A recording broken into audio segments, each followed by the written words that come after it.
All right, so TIB, the Iron Brothers, fresh YouTube video coming through. South, AJ, aka Rax. Now we got Big J, consistent, persistent, J Cohen Fitness. One more fitness for myself.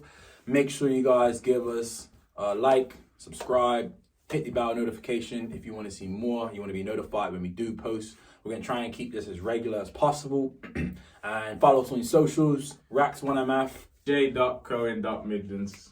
Bet. All right, cool. So, first video, we just want to go through a quick Q&A, talk about, a little bit about ourselves, our fitness journeys, what we plan to do this year and in the coming years. And we're going to answer a few questions that we got off Instagram this week. So thank you to everyone that sent a question. Whenever we put out questions or polls and things like that, please make sure you participate. It'll help us deliver better content throughout this whole series, all right? So, setting locations, the Dungeon Unknown location.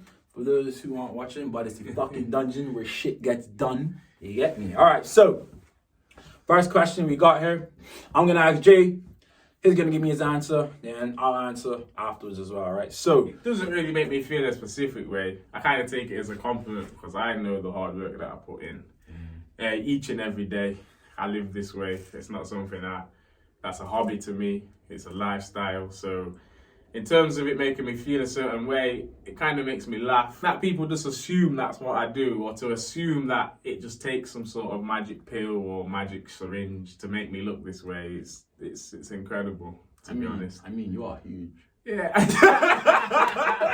So, for me, you know what? When I was younger, I used to get triggered by it and it used to irritate me. But as I've grown up, just like Jay said, it's like a bit of a compliment. By the way, off the back of this question, yes, we are both fully natural. Never used any enhancements in our lives, like ever. Like not even a fucking unsolicited fucking fat brand or whatever you want to like TV. Like we ain't never done nothing. We just want to put it out there. We have nothing against assisted athletes at all. If that's what you choose to do, if that's what you want to do with your lifestyle, then by all means, it's not like we aren't praising and preaching to be natural bodybuilders. It's just our way of life. All right. Great. Next question. Personally, I do feel like I'm at a disadvantage in that regard. But the disadvantage is mostly in my head because I know the work that I put in, and it just makes me know that I need to work 10 times harder. So it kind of gives me a bigger push than anything. So, yeah, I kind of enjoy it. I enjoy the situation of me being at the disadvantage or being the underdog, so to speak. That's how I look at it. Yeah. Wow, for me, I've actually competed against assisted athletes in the PCA. Shout out PCA, Physical Culture Association. Sick federation if you want to compete. Really good shows. But, so I've competed against assisted athletes, and much to my surprise, I actually still placed in it. In the competition, I was still quite competitive. But once I got to the British finals, where there were guys in my category who were, doing everything correct when it came to, being assisted, the routines that they had, like they were quite militant with it. Although I'm militant with everything I do, I'm very consistent with all my metrics. These guys obviously had the assisted route, had the assistance of, PEDs and stuff like that. So when you're at a level playing field in terms of both of you hitting all your metrics and you're both, putting in the same amount of work and he adding that bit of assistance, you're always going to be at a disadvantage. So when I compete against them in unnatural federations or untested federations, about it to say, yes, I do feel like I'm at a disadvantage. But again, like Jay said, I like the feeling of being the underdog. And when I do, even if I beat just one of them, it makes me feel good. So after all these natural questions, the next question is what is chicken and rice? Which was? What is it? That's not a question that I can give you an answer to. Like I'd be lying if there was some sort of cycle. Like there is no cycle. Like creatine cycle. Do you want to know a creatine cycle? Yeah. I go to the tub's done. I have 3 weeks off, and then I go again. That's about it. To be fair, well, I actually haven't competed yet. Yours got cut. My debut was meant to be last year, April. And then, as we know, COVID-19 had other plans for the entire world. Yeah. And then I was meant to compete again, and then the plans changed, and then there was no audience, and then it just wasn't how I dreamed it, how I pictured it, and I don't intend to compete until it's how I know it should be. I want people to be in the crowd screaming and this and that. I don't want to be doing it through a webcam and having to go through the process again when everything is eventually back to normal. I just want to be ready that one time. That's exactly how I want it to be. So I'm just going to wait until it's exactly how I need it to be. Yeah. I'm in constant training towards that. And the minute it becomes the normality for crowds and everything to be back to normal, you will see my debut. You will see my prep. I'll give it to you. You do train like you're on prep. Like you train and you eat like you're on prep. For me, I'm definitely competing again. My first show this year is in August. Hopefully it's meant to be in August. I'll be competing with the BNBF, UK DFBA, and then PCA as well.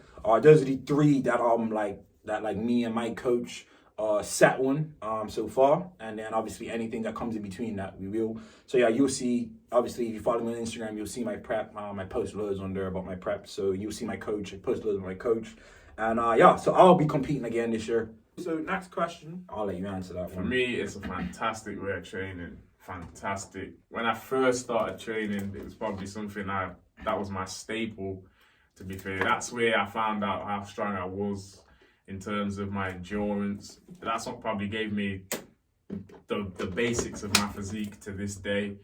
My training style's changed, I'd say, a lot since then. I've seen a lot of other training styles. I've trained with a lot of other people, took bits and pieces from them, and added it into my own. It's definitely not an overrated way of training. Definitely not. And if you are able to train that way with a decent amount of weight, you will improve your physique fast. I'm currently at almost at 10 sets of 10, 140. If you can build yourself up to them sort of weights there, I'm telling you, you'll see results. My legs have started to grow like no other. Overall standpoint of does it work? How yes, it works. One of the most important factors of training is, volume, intensity, and even frequency. And you can think about it like, technically you can be hitting all three of those things with a 10 by 10. You know what I mean? If you've got the right intensity where, each set feels like your death set, and if you got your recovery to, continue going, then you're going to force adaptation. At the end of the day, all our training styles is just to confuse the body into, just force adaptation. So the more you can do, then the better. No, this is a great question. This might spark a bit of controversy here.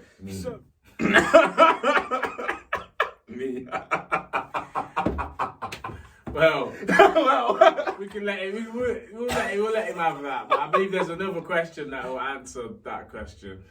Is it? Yeah. Oh shit! Yeah, Most definitely. It is. Most definitely. So yeah, he's stronger than me. I'm getting drawn up right now. He's stronger than me. All right, stick around. Stick around for the rest of the video to actually find out the answer to that question, right? Because there is another question in here that's gonna answer that question. All right, next question. Trying to implement supplements too soon into their training because, as you know, supplements are supplementation. They're not things.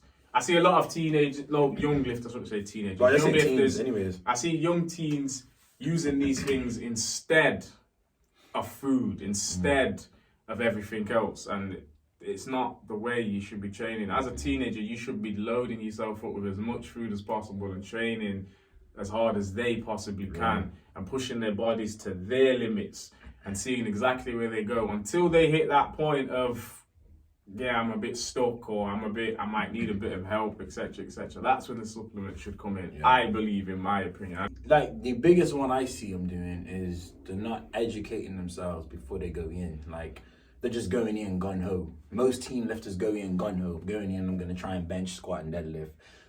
They're not taking the time or not taking it serious enough to understand that if they learn the proper techniques first before they try to, throw up them heavy weights, then you will do it a lot more efficiently. The question.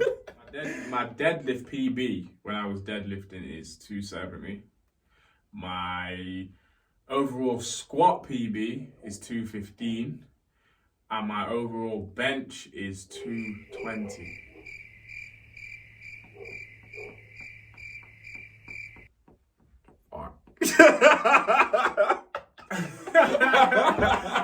Do an overall add up. We're gonna do overall add up. So my max squat with good form. Obviously, I'm not gonna count any of the like ego like shit form ones. All right.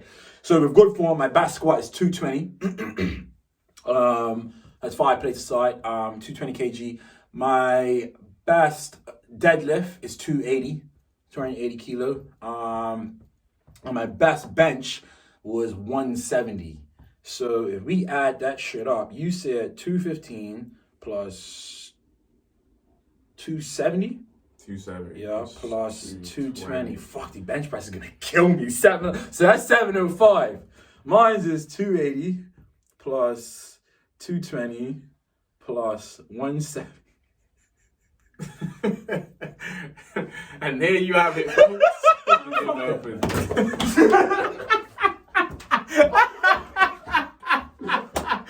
Yeah, like I said, like, comment, subscribe, hit the bell notification. Make sure that you stay tuned with us, and we'll see you in the next video. Boom.